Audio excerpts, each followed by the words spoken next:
Situé en plein cœur de Conakry, voici l'espace réservé pour la construction de la maison des jeunes de Kipé qui bénéficie de cette signature de protocole d'accord entre le ministère de la Jeunesse et la société Mar Grandioso. Il vise à optimiser les efforts consentis pour le démarrage des travaux sur ce site, dont la pose de la première pierre a déjà été effectuée par le président de la République. Une fois réalisée, la maison des jeunes devra être équipée avant sa mise à disposition aux ayants droit. Les jeunes sont le futur de ce pays et je crois que votre futur sera plus belle et nous avons cet souhait de grandir ensemble avec les jeunes de Guinée. Pour être plus proche de sa jeunesse, le gouvernement guinéen, à travers le ministère de tutelle, a mené des démarches pour répondre aux attentes de la jeunesse de Kipé. Des démarches sanctionnées par ce protocole d'accord qui vise à favoriser l'accès et la création d'emplois en faveur des jeunes. Aujourd'hui, la volonté du ministère de la Jeunesse est de chercher et de nouer les partenariats partout où nous pouvons, pour justement faire avancer les préoccupations des jeunes de Guinée. Je dois dire ici que nous sommes très fiers de ce que nous avons finalement obtenu avec cette société Mar Grandioso, un espace de 500 mètres carrés.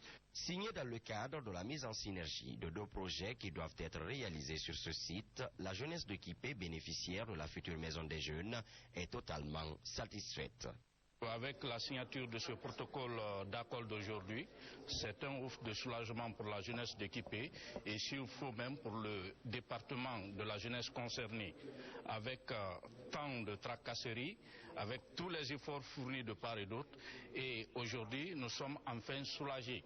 À travers ce protocole d'accord, le ministère de la Jeunesse et de l'Emploi des Jeunes vise à assurer l'amélioration des conditions de vie des jeunes de Guinée et à assurer leur implication positive dans la réalisation d'activités de la société en créant des conditions de paix et de stabilité sociale.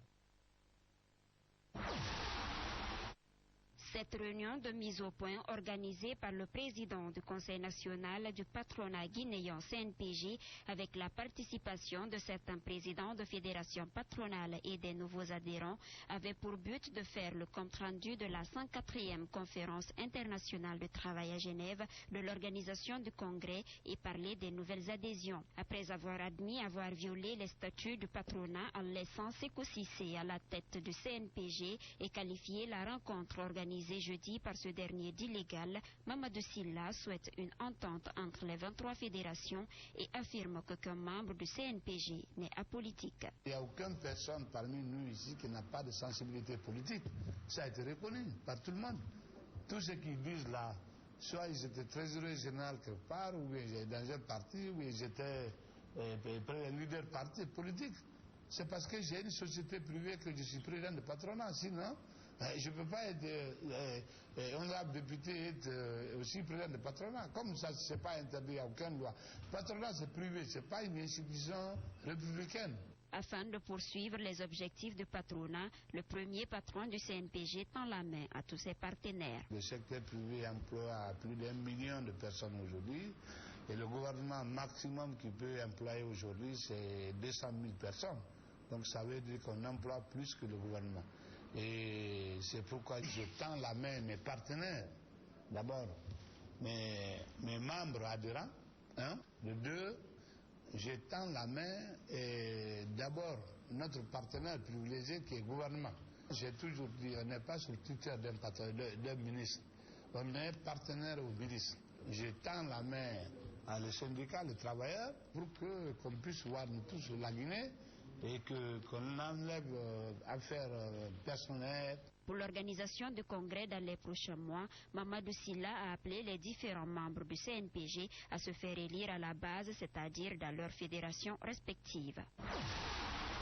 Pendant 2 jours, les officiers des forces de sécurité et de défense, les membres des organisations de la société civile, les juristes, autorités et partenaires ont tablé sur les questions de violation des droits humains dans le pays. Après avoir remercié les organisateurs, les officiers de police judiciaire participants ont demandé l'intensification de telles formations et rassuré les populations de leur entière disponibilité. La sortie de cette section, quand même, Je ne vous quitterai pas sans continuer à encourager les populations, de nous appeler sans hésitation en cas il y a besoin, de courir vers nous sans hésitation en cas il y a besoin, car nous continuons à être outillés afin qu'ils soient soutenus, respectés dans leurs droits. Une occasion pour l'institution nationale indépendante de défense des droits humains de lancer un appel aux autorités et aux hommes politiques en vue de faire de la Guinée un exemple dans la défense des droits de l'homme. Je lance un appel pressant pour que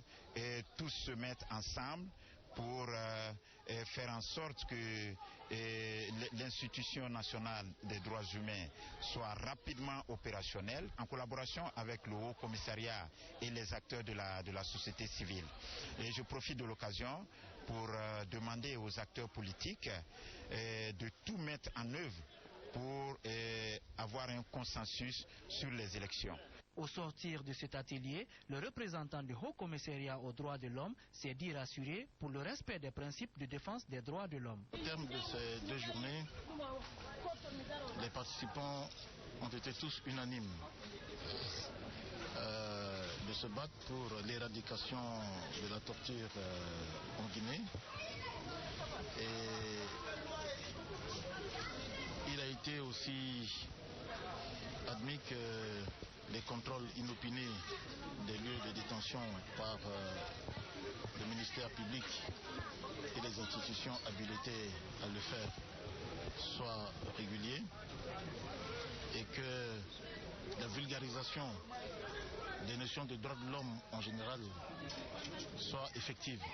Ces 2 jours de partage sur les questions de violation des droits de l'homme ont permis aux acteurs de prendre des engagements pour lutter plus efficacement contre ces crimes odieux en Guinée.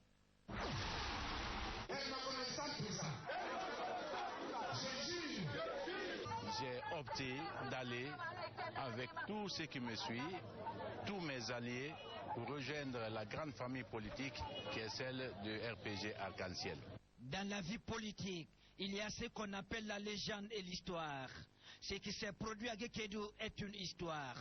Le fief du Rassemblement pour le développement intégré de la Guinée, à travers cette prestation de serment, vient d'adhérer au RPG Arc-en-Ciel. Un véritable coup de balai qui provoque la colère du président du RDIC, Jean-Marc Teliano.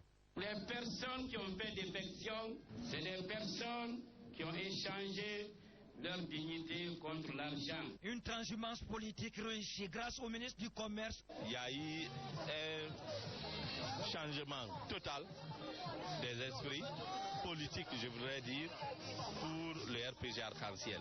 C'est une bonne main aussi, mais une main intelligente du ministre qui était derrière. Un constat approuvé par le préfet qui pense que l'opposition a un pied désormais amputé dans la préfecture de Guékédou. Nous, Hermakonon avait voté opposition aux élections législatives de 2013. Hermakonon était la base de l'opposition dans Guékédou. Mais comme Hermakonon se retire, l'opposition a un pied amputé. Hermakonon n'est plus dedans. Donc la force est en train de changer de camp. À quelques mois du premier tour de la présidentielle, la cartographie politique guinéenne se redessine grâce au changement de mentalité des militants. Certaines formations politiques comme le RDIC a subi un véritable revers avant les échéances, selon le président du conseil des sages de la préfecture de Guékédou. Tout ce qui était là-bas comme élément clé ont donné dos à RDIC. Aujourd'hui, le RDIC n'existe là-bas que de nom. Le combat politique pour la prochaine présidentielle à Guékédou entre Jean-Marc, ministre du Commerce, et Jean-Marc, président du RDIC, s'annonce rude. Reste à savoir lequel va triompher.